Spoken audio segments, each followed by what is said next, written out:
بسم اللہ الرحمن الرحیم۔ السلام علیکم ورحمۃ اللہ وبرکاتہ۔ تمام دیکھنے اور سننے والوں کو خوش آمدید کہتے ہیں۔ محترم سامعین، آج کی ویڈیو میں ہم بات کریں گے آپ صلی اللہ علیہ وسلم نے حضرت حمزہ رضی اللہ تعالیٰ عنہ کا جنازہ ہر شہید صحابی کے ساتھ پڑھایا۔ اس طرح آپ رضی اللہ تعالیٰ عنہ کی نماز جنازہ تقریباً 70 مرتبہ پڑھائی گئی۔ کوہ صفا کی جانب دور سے ایک گھڑ سوار چلا آ رہا ہے۔ گھڑ سوار اس کا انداز بتا رہا ہے کہ شہ سوار نہایت ماہر ہے۔ گھڑ سوار آہستہ آہستہ کوہ صفا کی جانب بڑھتا ہی چلا جا رہا ہے۔ یہ خوبصورت اور نہایت مضبوط جسم کا مالک ہے۔ چہرے پر ایک مسرت، ایک خوشی چھائی ہوئی ہے۔ اس کے انداز سے ایسا محسوس ہو رہا ہے کہ یہ شکار کھیل کر لوٹ رہا ہے، اور چونکہ شکار میں دن اچھا گزرا اس لیے چہرے پر ابھی تک خوشی نظر آ رہی ہے۔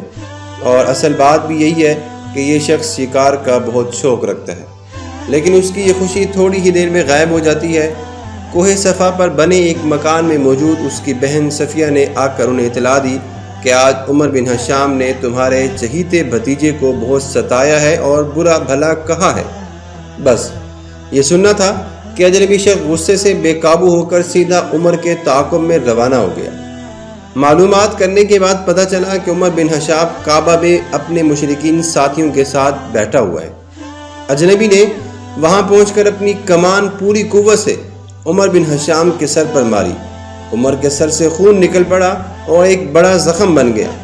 اجنبی نے عمر کو کڑک کر کہا، تو محمد صلی اللہ علیہ وسلم کو گالیاں دیتا ہے؟ نعوذ باللہ، میں بھی آج سے انہی کے دین پر ہوں، جو وہ کہتا ہے میں بھی وہ کہتا ہوں۔ اگر تجھ میں ہمت ہے تو ذرا مجھے گالیاں دیکھ کے دیکھ۔ عمر بن ہشام ابو جہل کو لہو لہان دے کر اس کے قبیلے کے کچھ لوگ اس کی حمایت میں کھڑے ہو گئے اور اجنبی پر حملے کرنے کا ارادہ کیا، لیکن عمر بن ہشام نے انہیں ایسا کرنے سے منع کر دیا۔ اجنبی نے اس وقت جوش اور غصے میں اپنے بھتیجے کی حمایت تو کر دی، مگر گھر آ کر جب غصہ کچھ کم ہوا تو شیطانی وسوسوں نے اجنبی کو دوبارہ مزید پریشان کر دیا، اور طرح طرح کے سوال ان کے ذہن میں آنے لگے کہ اپنی آباء و اجداد کے دین کو کس طرح چھوڑو گے؟ محمد مصطفیٰ صلی اللہ علیہ وسلم کے دین کو کس طرح قبول کرو گے؟ قریش کے سردار ہوتے ہوئے اور تم محمد صلی اللہ علیہ وسلم کا دین قبول کرو گے؟ بڑے شرم کی بات ہے، اسے تو مر جانا ہی بہتر ہے۔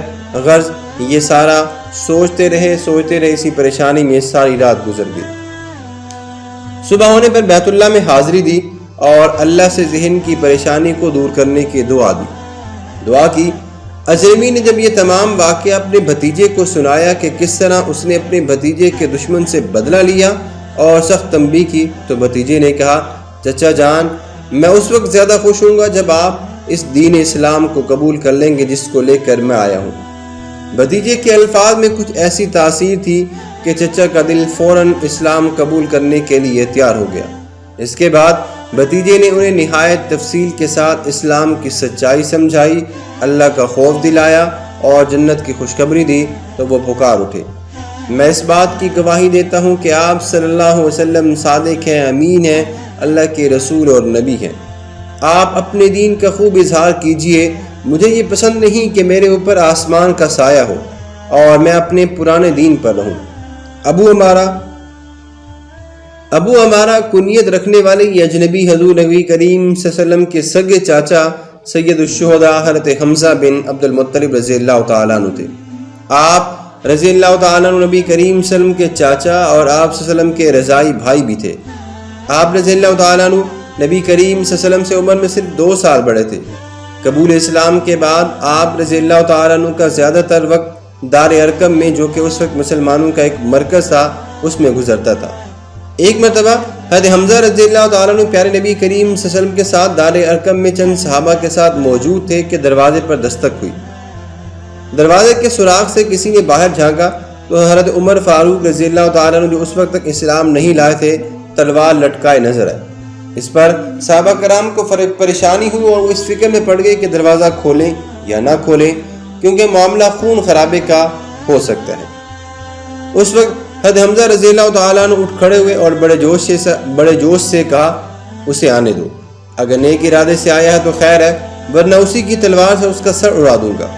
حضرت عمر فاروق رضی اللہ تعالیٰ عنہ جب اندر آئے تو بڑے احترام کے ساتھ کہا کہ میں اللہ اور اس کے رسول صلی اللہ علیہ وسلم پر ایمان لانے کے لیے حاضر ہوا ہوں۔ اس پر حضرت محمد مصطفیٰ صلی اللہ علیہ وسلم نے زور سے اللہ اکبر فرمایا اور ساتھ میں صحابہ کرام نے اتنے زور سے نعرہ تکبیر بلند کیا کہ مکہ کی وادی گونج اٹھی۔ اب حضرت حمزہ رضی اللہ تعالیٰ عنہ اور حضرت عمر فاروق رضی اللہ تعالیٰ عنہ کی صورت میں اسلام کو دو بڑی قوتیں مل گئی تھیں۔ حضرت حمزہ رضی اللہ تعالیٰ عنہ نے غزوہ بدر جو کہ 17 رمضان مبارک 2 ہجری میں پیش آیا بڑے جوش کے ساتھ شرکت کی۔ غزوہ بدر کے دن اسود بن عبد الاسد مخزومی نامی کے ایک کافر نے قسم کھائی کہ وہ مسلمانوں کے حوض سے پانی نہیں پیے گا یا پھر اسے خراب کر دے گا۔ یہ شخص ایک نہایت بد اخلاق اور سخت طبیعت کا مالک تھا۔ حضرت حمزہ رضی اللہ تعالیٰ عنہ نے جو کہ اس شخص کی اس بات کو آپ نے سنا تو غصے سے بے تاب ہو گئے اور شیر کی طرح لپک کر اس پر حملہ کیا کہ اس کی ٹانگ کٹ گئی اور وہ زمین پر گر پڑا، اور بالآخر حضرت حمزہ رضی اللہ تعالیٰ عنہ نے اسے قتل کر دیا۔ حضرت حمزہ رضی اللہ تعالیٰ عنہ نے غزوہ بدر میں اپنی بہادری کے ایسے جوہر دکھائے کہ کفار بھی حیران رہ گئے۔ آپ رضی اللہ تعالیٰ عنہ نے بڑے بڑے نامور سرداروں کو واصل جہنم کیا، جس کی وجہ سے کفار نے آپ رضی اللہ تعالیٰ عنہ سے بدلہ لینے کی ٹھان لی۔ اس میں سے ایک ہندہ بھی تھی جس نے اپنے ایک غلام وحشی بن حرب کو بھی تیار کیا تھا، کیونکہ اس جنگ میں غزوہ بدر میں حضرت حمزہ رضی اللہ تعالیٰ عنہ نے ہندہ کے بھائی کو واصل جہنم کیا تھا۔ 3 ہجری میں کفار نے بڑے جوش و خروش کے ساتھ مدینے پر حملہ کر دیا۔ مسلمان اور کفار احد کے میدان میں ایک دوسرے کے آمنے سامنے تھے۔ اس وقت نبی اکرم صلی اللہ علیہ وسلم کے ساتھ کل تقریباً 700 مجاہدین تھے، جبکہ کفار کی تعداد اب تقریباً 3000 کے لگ بھگ تھی۔ دونوں لشکروں میں لڑائی شروع ہوئی۔ کفار کے لشکر میں ایک غلام بھی تھا جس کا نام تھا وحشی بن حرب۔ یہ جبیر بن موتم کا غلام تھا۔ جبیر بن موتم نے وحشی سے کہا تھا کہ اگر تو نے حضرت حمزہ رضی اللہ تعالیٰ عنہ کو میرے چچا تائمیہ بن عدی کے بدلے میں قتل کر دیا تو آزاد ہے۔ دوسری طرف ہندہ بنت عتبہ وحشی کو حضرت حمزہ رضی اللہ تعالیٰ عنہ کے قتل پر آمادہ کر رہی تھی اور وحشی کو سونے چاندی اور مال و دولت کا لالچ دے رہی تھی۔ لڑائی جاری تھی۔ مسلمانوں نے بہادری اور شجاعت کا وہ مظاہرہ کیا کہ مشرکین شکست کھانے لگے۔ حضرت حمزہ رضی اللہ تعالیٰ عنہ بھی حضرت محمد مصطفیٰ صلی اللہ علیہ وسلم کے سامنے لڑتے جاتے اور کہتے میں اللہ کا شیر ہوں، اور کافروں کا خاتمہ کرتے جاتے۔ لیکن وحشی بن حرب درختوں کی آڑ لے کر حضرت حمزہ رضی اللہ تعالیٰ عنہ کو شہید کرنے کی تیاری کر رہا تھا، اور وہ آرام سے ایک جگہ پہ تھا اور جلد ہی اسے یہ موقع بھی مل گیا۔ حضرت حمزہ رضی اللہ تعالیٰ عنہ نہایت بہادری سے آگے بڑھ رہے تھے کہ اچانک ان کا پاؤں پھسلا اور وہ پیٹھ کے بل زمین پر گر پڑے۔ اسی وقت وحشی نے نشانہ لے کر ان پر نیزہ مارا جو کہ ناف میں لگا اور آر پار ہو گیا، اور وہ وہیں پہ شہید ہو گئے۔ حضرت حمزہ رضی اللہ تعالیٰ عنہ کی شہادت پر مشرکین کو بہت خوشی ہوئی۔ ہندہ نے اپنے دل کی بھڑاس اس طرح نکالی کہ حضرت حمزہ رضی اللہ تعالیٰ عنہ کے ناک، کان اور ہونٹ کٹوا کر اس کا ہار بنایا اور پیٹ چا کر کے آپ رضی اللہ تعالیٰ عنہ کا کلیجہ نکال کر چبانا چاہا، مگر چبا نہ سکی اور تھوک دیا۔ آپ صلی اللہ علیہ وسلم نے جب اپنے پیارے چچا کا یہ حال دیکھا تو سخت غمزدہ ہوئے اور رونے لگے، اور فرمایا کہ تم پر خدا کی رحمت ہو۔ نبی کریم صلی اللہ علیہ وسلم کے حکم کے مطابق آپ کو اور تمام شہداء کو بغیر غسل دیے خون آلود کپڑوں میں ہی دفن کر دیا گیا۔ اس موقع پر آپ صلی اللہ علیہ وسلم نے حضرت حمزہ رضی اللہ تعالیٰ عنہ کا جنازہ ہر شہید صحابی کے ساتھ پڑھایا۔ اس طرح آپ رضی اللہ تعالیٰ عنہ کی نماز جنازہ 70 مرتبہ پڑھائی گئی۔ ہندہ بنت ابو سفیان یہ بعد میں مسلمان ہو چکی تھی۔ وحشی بن حرب یہ بھی بعد میں مسلمان ہو چکے تھے، اور انہوں نے اپنے آپ سے یہ کہا تھا، انہوں نے مسلمہ بن کذاب کو جو کہ نبوت کا جھوٹا دعوے دار تھا ان کو قتل کر دیا تھا، اور کہا تھا کہ میں نے حضرت حمزہ رضی اللہ تعالیٰ عنہ کا خون کا بدلہ فدیہ میں اتار دیا ہے۔ وہ بھی بعد میں مسلمان ہو چکے تھے۔ اور مکہ فتح جب 8 ہجری میں ہوا تو اس وقت یہ سارے کے سارے نبی کریم صلی اللہ علیہ وسلم کے سامنے آئے تھے۔ آپ صلی اللہ علیہ وسلم نے انہیں معاف تو فرما دیا تھا، لیکن وحشی بن حرب سے یہ کہا تھا کہ میرے سامنے نہ آیا کرو، اس لیے کہ مجھے اپنے چچا کی یاد آ جاتی ہے۔